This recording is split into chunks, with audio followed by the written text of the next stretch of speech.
वो जय श्री राम, राधे राधे, हर हर महादेव। कैसे हैं आप सभी? आई होप सब अच्छे होंगे। सबकी स्टडी अच्छी चल रही होगी। अगर आप स्टडी से या एग्ज़ाम पेपर से, यूनिवर्सिटी एग्ज़ाम से या कॉलेज एग्ज़ाम से संबंधित वीडियो देखना चाहते हैं तो कोशिश बाइस चैनल पर विजिट कीजिए, जिस पर आप ये वीडियो देख रहे हैं।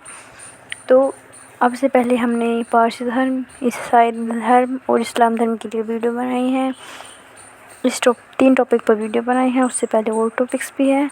आज का हमारा टॉपिक है मगध राज्य का उत्कर्ष, सिकंदर और मौर्य साम्राज्य। आज इस पर हम वीडियो बनाएंगे, तो आइए चलते हैं। मगध राज्य का उत्कर्ष। मगध के सबसे प्राचीन वंश के संस्थापक बृहद्रथ था। इसकी राजधानी ब्रज यानी कि राजगृह थी।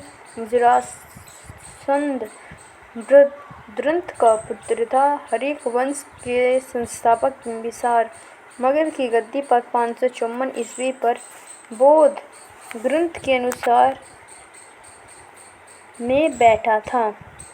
वह बौद्ध धर्म का अनुयायी था।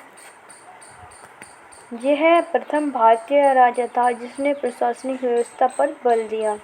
बिंबिसार के वृद्धत्व को हराकर अंग राज्य को मगध में मिला लिया। बिंबिसार ने राजगृह का निर्माण कर उसे अपनी राजधानी बनाया। बिंबिसार ने मगध पर करीब 52 वर्षों तक शासन किया। महात्मा बुद्ध की सेवा में बिंबिसार ने राजवेद जीवक को भेजा।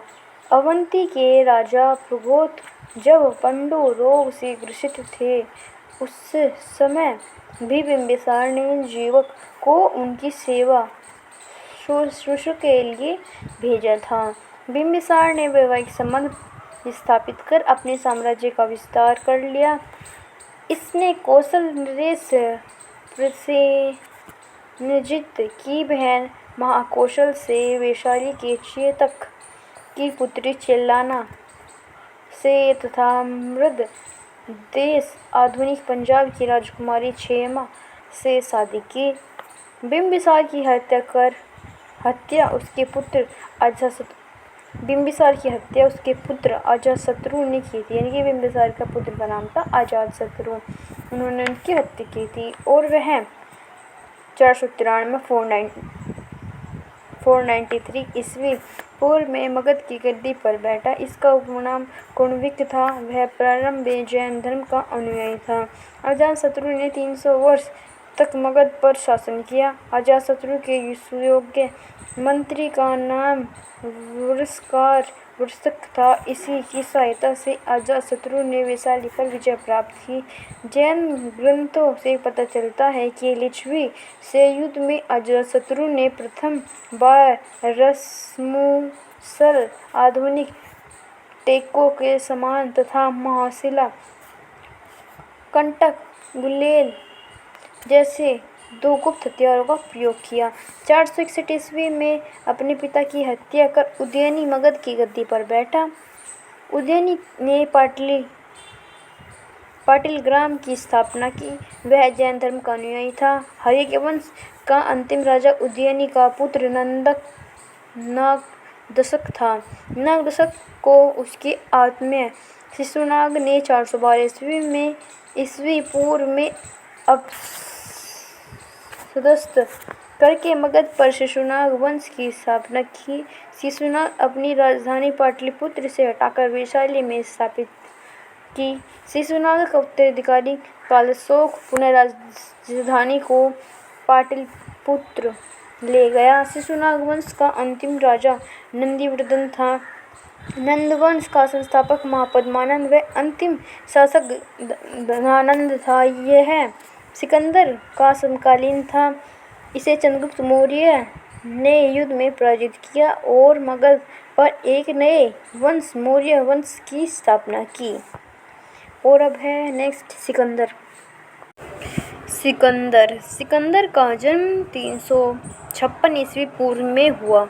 उसका पिता फिलिप था।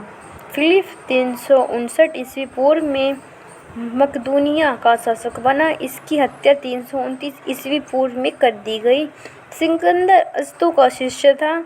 सिकंदर ने भारत विजय का अभियान 326 ईस्वी पूर्व में प्रारंभ किया। सिकंदर का सेनापति सेल्यूकस निकेटर था। सिकंदर को पंजाब के शासक पोरस के साथ युद्ध करना पड़ा, जिसे हाइडोस्पींज के युद्ध या झेलम विशेषता का युद्ध के नाम से जाना जाता है। सिकंदर की सेना व्यास नदी, प्राचीन नाम विपाशा, यूनानी नाम हाइफिसिस के पश्चिम तट पर पहुंचकर उसे पार करने से इनकार कर दिया। सिकंदर स्थल मार्ग द्वारा 325 ईस्वी पूर्व में भारत से लौटा। सिकंदर की मृत्यु 323 ईस्वी पूर्व में बेबीलोन में 33 वर्ष की अवस्था में हो गई। सिकंदर का जल सेनापति का नाम रिकस था। सिकंदर का प्रिय घोड़ा केफला था। इसी के नाम पर इसने झेलम नदी के तट पर बौकेफला नामक नगर बसाया। अब आता है मौर्य साम्राज्य। मौर्य वंश का संस्थापक चंद्रगुप्त मौर्य का जन्म 345 ईस्वी पूर्व में हुआ था। जिनस्टीन ने चंद्रगुप्त मौर्य को सेंट कोट्स कहा है, जिसकी पहचान विलियम जोन्स ने चंद्रगुप्त मौर्य से की है। विशाखादंत मुद्रा राक्षस में चंद्रगुप्त मौर्य के लिए वृषभ अश्व निम्न कुल में उत्पन्न शब्द का उपयोग किया गया है। धनानंद को हराने के लिए चाणक्य, कौटिल्य, विष्णुगुप्त ने चंद्रगुप्त मौर्य की मदद की थी, जो बाद में चंद्रगुप्त मौर्य का प्रधानमंत्री बना। इसके द्वारा लिखित पुस्तक अर्थशास्त्र है, जिसका संबंध राजनीति से है। नोट: कौटिल्य ने अर्थशास्त्र में राज्य की प्रकृति का वर्णन किया है। उसने राज्य के स्रोत अंग बताए हैं। ये अंग है स्वामी, आत्म्य, जनपद, दुर्ग, दोष, दंड या सेना और मित्र। इसे ही सप्तांग कहते हैं। चंद्रगुप्त मगध की राजगद्दी पर 322 ईस्वी पूर्व में बैठा। चंद्रगुप्त जैन धर्म का अनुयायी था। चंद्रगुप्त ने अपना अंतिम समय कर्नाटक के बेलगोला नामक स्थान पर बिताया। चंद्रगुप्त ने 305 ईस्वी पूर्व में सेल्यूकस निकेटर को हराया। सेल्यूकस निकेटर ने अपनी पुत्री कार्निया की शादी चंद्रगुप्त मौर्य के साथ कर दी और युद्ध की संधि शर्तों के अनुसार 4 प्रांत काबुल, कांधार, हेरात एवं मकरान चंद्रगुप्त को दिए। चंद्रगुप्त मौर्य ने जैनी गुरु भद्रबाहु से जैन धर्म की दीक्षा ली थी। मैगस्थनीज सेल्यूकस निकेटर का राजदूत था, जो चंद्रगुप्त के दरबार में रहता था। मैगस्थनीज द्वारा लिखी गई पुस्तक इंडिका। मैगस्थनीज ने लिखी थी इंडिका पुस्तक। मैगस्थनीज के अनुसार सम्राट का जनता के सामने आने के अवसरों पर शोभा यात्रा के रूप में जश्न मनाया जाता है। उन्हें एक सोने की पालकी में ले जाया जाता है। उनके अंगरक्षक सोने और चांदी से अलंकृत हाथियों पर सवार रहते हैं। कुछ अंगरक्षक घोड़े को लेकर चलते हैं। इन पेड़ों पर प्रशिक्षित तोता का झुंड रहता है, जो सम्राट के सिर के चारों तरफ चक्कर लगाता रहता है। राजा सामान्यतः हाथीरथ बंद महिलाओं से घिरा होते हैं। उनके खाने के पहले खास नौकर उस खाने को चखते हैं। वे लगातार 2 रात एक ही कमरे में नहीं सोते हैं। पाटलिपुत्र के बारे में। पाटलिपुत्र एक विशाल प्राचीर से घिरा है, जिसमें 570 बुर्ज और 64 द्वार है। 2 और 3 मंजिल वाले घर लकड़ी और कच्ची ईंटों से बना है। राजा का महल भी काठ का बना है, जिसे पत्थर की नक्काशी से अलंकृत किया गया है। यह चारों तरफ से उद्यानों और चिड़िया के लिए बसेरों से घिरा है। चंद्रगुप्त मौर्य और सेल्यूकस के बीच हुए युद्ध का वर्णन एपियंस ने किया। प्लूटार्क के अनुसार चंद्रगुप्त ने सेलुकस को 500 हाथी उपहार में दिए थे।